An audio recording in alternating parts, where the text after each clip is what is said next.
ပြောလိုက်တာနဲ့မရောက်ဘူးလေလူမရှိတဲ့လောက်ပါပဲနော်မြန်မာလူဘာသာပြန်မယ်ဆိုရင်တော့ဆင်လောက်ကြီးတော့ကူလို့မှတ်ယူလို့ရပါတယ်ထမ်ဆန်းကူကိုစတင်တွေ့ရှိခဲ့ဒီမှာဟိုပုံးကွင်လေးဆရာတော်ရှင်ဘောဓိတာကအိမ်မက်ရရှာဖွေတွေ့ရှိခဲ့ပြီး2009ခုနှစ်ဇူလိုင်လ6ရက်နေ့မှာစတင်ဖွင့်လှစ်နိုင်ခဲ့တဲ့ဂူရဲ့ထူးခြားချက်တွေဂူရဲ့ထူးခြားစမ်းပြမှုတွေကြောင့်ဂူကအချိန်တိုလေးအတွင်းမှာပဲလူစိတ်ဝင်စားမှုအလွန်အင်မတန်မှကိုမြင့်တက်လာခဲ့ပါသည်ပိုးကိုပိုင်အုပ်ချုပ်ခွင့်ရဒေသမှာရှိတဲ့ပိုးအိုတိုင်းရင်းသားတွေရဲ့တတနာပြုလုပ်ငန်းတွေနဲ့ထိန်းသိမ်းဆောက်ရှောက်မှုတွေကြောင့်ဂူကအလွန်အင်မတန်မှကိုပဲဆွဲဆောင်မှုမြင့်တက်ခဲ့ပါသည်ဂူရဲ့ခမန်းပေအရှိကတော့ပေ6000ခန့်ရှိပြီဟုသိရှိရပြီးပေ2000ကျော်ခန့်သာဝင်ရောက်လေပတ်လေ့လာနိုင်လို့ရပါသေးသည်ဂူထဲတွင်ထူးခြားစံပြသောကြောက်ဆက်ပန်းဆွဲများတဘာဝအတိုင်းဖြစ်ပေါ်နေသောရုပ်ထုကြောက်တာများဗုဒ္ဓရုပ်ပွားတော်များဇေဒီပထိုးများကိုလည်းဖူးမြော်လေ့လာနိုင်ပါသည်အခြားလိုင်ကူများနဲ့မတူညီသောပုံတံစမ်းများကိုလည်းတွေ့မြင်ရမှာဖြစ်ပါသည်ကြောက်ဆက်ပန်းဆွဲများမှာတရုတ်ပြည်မှာလိုင်ကူများနဲ့ခက်ဆင်ဆင်ပင်တူပေသည်ကျယ်ဝန်းသောလိုင်ကူကြောင့်ဖျားဘူးခီးသွားများမှာလည်းစိတ်ကြည်လင်လန်းဆန်းမှုကိုအပြည့်အဝပေးစွမ်းနိုင်တဲ့နေရာလေးတစ်ခုပင်ဖြစ်ပါသည်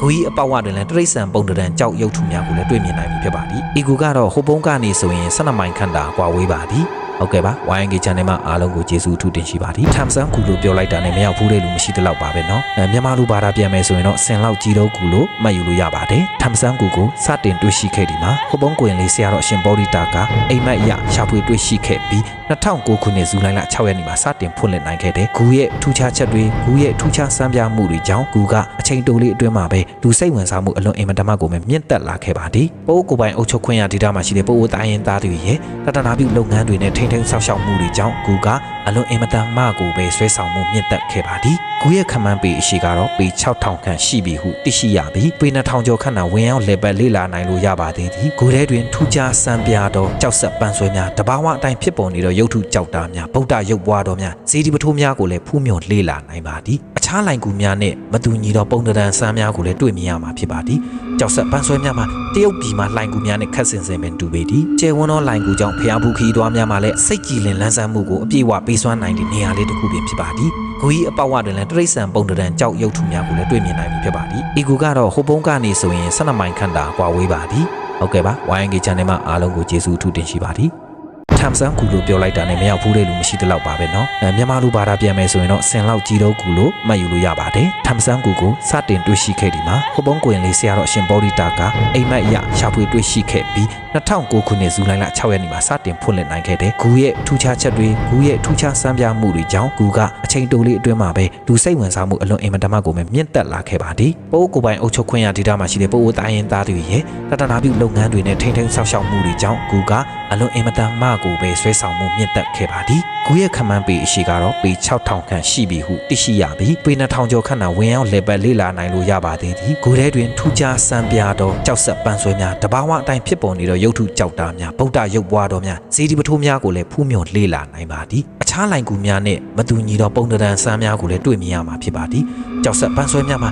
တရုတ်ပြည်မှာလိုင်ကူများနဲ့ခက်ဆင်ဆင်ပင်တူပေသည်ကျယ်ဝန်းသောလိုင်ကူကြောင့်ဖျားဘူးခီးသွားများမှာလည်းစိတ်ကြည်လင်လန်းဆန်းမှုကိုအပြည့်အဝပေးစွမ်းနိုင်တဲ့နေရာလေးတစ်ခုပင်ဖြစ်ပါသည်ဂူကြီးအပေါဝတွင်လည်းတရိษံပုံတံကြောက်ရုပ်ထုများကိုလည်းတွေ့မြင်နိုင်ပြီဖြစ်ပါသည်ဤကူကတော့ဟိုပုံးကနေဆိုရင်12မိုင်ခန့်တာကွာဝေးပါသည်ဟုတ်ကဲ့ပါ YNK Channel မှာအားလုံးကိုကျေးဇူးအထူးတင်ရှိပါသည်ထမ်ဆန်းကူလို့ပြောလိုက်တာနဲ့မရောက်ဘူးလေလူမရှိတဲ့လောက်ပါပဲเนาะမြန်မာလူဘာသာပြန်မယ်ဆိုရင်တော့ဆင်လောက်ကြီးတော့ကူလို့မှတ်ယူလို့ရပါတယ်ထမ်ဆန်းကူကိုစတင်တွေ့ရှိခဲ့ဒီမှာဟိုပုံးကွင်လေးဆရာတော်ရှင်ဘောဓိတာကအိမ်မက်ရရှာဖွေတွေ့ရှိခဲ့ပြီး2009ခုနှစ်ဇူလိုင်လ6ရက်နေ့မှာစတင်ဖွင့်လှစ်နိုင်ခဲ့တဲ့ဂူရဲ့ထူးခြားချက်တွေဂူရဲ့ထူးခြားစမ်းပြမှုတွေကြောင့်ဂူကအချိန်တိုလေးအတွင်းမှာပဲလူစိတ်ဝင်စားမှုအလွန်အင်မတန်မှကိုမြင့်တက်လာခဲ့ပါသည်ပိုးကိုပိုင်အုပ်ချုပ်ခွင့်ရဒေသမှာရှိတဲ့ပိုးအိုတိုင်းရင်းသားတွေရဲ့တတနာပြုလုပ်ငန်းတွေနဲ့ထိန်းသိမ်းဆောက်ရှောက်မှုတွေကြောင့်ဂူကအလွန်အင်မတန်မှကိုပဲဆွဲဆောင်မှုမြင့်တက်ခဲ့ပါသည်ဂူရဲ့ခမန်းပေအရှိကတော့ပေ6000ခန့်ရှိပြီဟုသိရှိရပြီးပေ2000ကျော်ခန့်သာဝင်ရောက်လေပတ်လေ့လာနိုင်လို့ရပါသေးသည်ဂူထဲတွင်ထူးခြားစံပြသောကြောက်ဆက်ပန်းဆွဲများတဘာဝအတိုင်းဖြစ်ပေါ်နေသောရုပ်ထုကြောက်တာများဗုဒ္ဓရုပ်ပွားတော်များဇေဒီပထိုးများကိုလည်းဖူးမြော်လေ့လာနိုင်ပါသည်အခြားလိုင်ကူများနဲ့မတူညီသောပုံတံစမ်းများကိုလည်းတွေ့မြင်ရမှာဖြစ်ပါသည်ကြောက်ဆက်ပန်းဆွဲများမှာ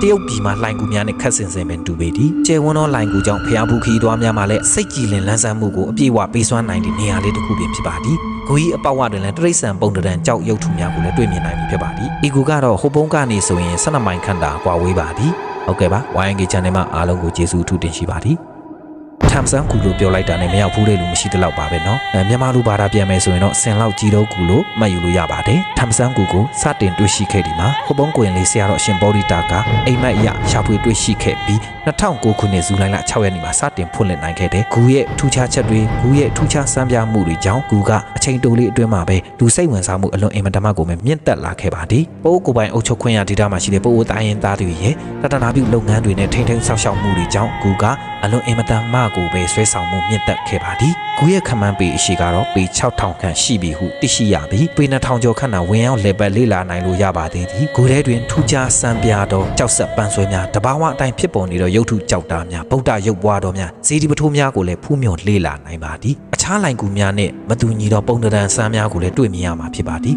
ကြောက်ဆက်ပန်းဆွဲများမှာတရုတ်ပြည်မှာလိုင်ကူများနဲ့ခက်ဆင်ဆင်ပဲတူပေသည်ကျဲဝန်းသောလိုင်ကူကြောင့်ဖျားဖူးခီးသွားများမှာလည်းစိတ်ကြည်လင်လန်းဆန်းမှုကိုအပြည့်အဝပေးစွမ်းနိုင်တဲ့နေရာလေးတစ်ခုပင်ဖြစ်ပါသည်ဂူကြီးအပေါက်ဝတွင်လည်းတရိတ်ဆန်ပုံတံကြောက်ရုပ်ထုများကိုလည်းတွေ့မြင်နိုင်ပြီဖြစ်ပါသည်ဤဂူကတော့ဟိုပုံးကနေဆိုရင်12မိုင်ခန့်သာကွာဝေးပါသည်ဟုတ်ကဲ့ပါ YNK Channel မှာအားလုံးကိုကျေးဇူးအထူးတင်ရှိပါသည်ထမ်ဆန်းကူလို့ပြောလိုက်တာနဲ့မရောက်ဘူးတဲ့လူမရှိတဲ့လောက်ပါပဲเนาะမြန်မာလူဘာသာပြန်မယ်ဆိုရင်တော့ဆင်လောက်ကြီးတော့ကူလို့မှတ်ယူလို့ရပါတယ်ထမ်ဆန်းကူကိုစတင်တွေ့ရှိခဲ့ဒီမှာဟောပုံးကွင်လေးဆရာတော်အရှင်ဗောဓိတာကအိမ်မက်အရရှာဖွေတွေ့ရှိခဲ့ပြီး2009ခုနှစ်ဇူလိုင်လ6ရက်နေ့မှာစတင်ဖွင့်လှစ်နိုင်ခဲ့တဲ့ဂူရဲ့ထူးခြားချက်တွေဂူရဲ့ထူးခြားစမ်းပြမှုတွေကြောင့်ဂူကအချိန်တိုလေးအတွင်းမှာပဲလူစိတ်ဝင်စားမှုအလွန်အင်မတန်မှကိုမြင့်တက်လာခဲ့ပါသည်ပိုးကိုပိုင်အုပ်ချုပ်ခွင့်ရဒေတာမှာရှိတဲ့ပိုးတိုင်းရင်းသားတွေရဲ့တတနာပြုလုပ်ငန်းတွေနဲ့ထိန်းသိမ်းဆောက်ရှောက်မှုတွေကြောင့်ဂူကအလွန်အင်မတန်မှကိုပဲဆွဲဆောင်မှုမြင့်တက်ခဲ့ပါသည်ဂူရဲ့ခမန်းပေအရှိကတော့ပေ6000ခန့်ရှိပြီဟုသိရှိရပြီးပေ2000ကျော်ခန့်သာဝင်ရောက်လေပတ်လေ့လာနိုင်လို့ရပါသေးသည်ဂူထဲတွင်ထူးခြားစံပြသောကြောက်ဆက်ပန်းဆွဲများတဘာဝအတိုင်းဖြစ်ပေါ်ပြီးတော့ရုပ်ထုကြောင့်မရဘူးလို့ဗုဒ္ဓရုပ်ပွားတော့နော်စီဒီမထိုးများပြန်မယ်ဆိုရင်တော့လေလောက်ကြီးတော့ကူလို့အခြားလိုက်ကူများနဲ့ထပ်စမ်းကူပုံတံစတင်တွေ့ရှိခဲ့တွေ့နေရဟောပုံးကွင်လေးဆရာတော်အရှင်ဗောဓိတာကအိမ်မက်အရရှာဖွေတွေ့ရှိခဲ့ပြီး2009ခုနှစ်ဇူလိုင်လ6ရက်နေ့မှာစတင်ခီးသွားများမှာလည်းဂူရဲ့ထူးခြားချက်တွေပြည်ဝပေးစွမ်းစံပြမှုတွေကြောင့်ဂူကအချိန်တိုလေးအတွင်းမှာပဲလူစိတ်ဝင်စားမှုအကြောင်းအမတမကိုမြင့်တက်လာခဲ့ပါသည်ဤဂူကတော့ဟိုပုံးကနေဆိုရင်12မိုင်ခန့်သာကွာဝေးပါသည်တတနာပြုလုပ်ငန်းတွေနဲ့ထိန်းချမ်းဆောင်ရှောက်မှုတွေကြောင့်ဂူကအလွန်အင်မတန်မှထမ်ဆန်းကိုပြောလိုက်တာလည်းမရောက်ဘူးလေမရှိတဲ့ခမန်းပေအရှိကလူဘာသာပြန်မယ်ဆိုရင်တော့ဆင်လောက်ကြီးတော့ရှိရပြီးပေ2000ကျော်ခန့်သာဝင်ရောက်လေပတ်လေ့လာတင်လို့ရှိခဲ့တယ်နော်ဂူထဲတွင်လေးဆရာရှင်ဗောဓိတာက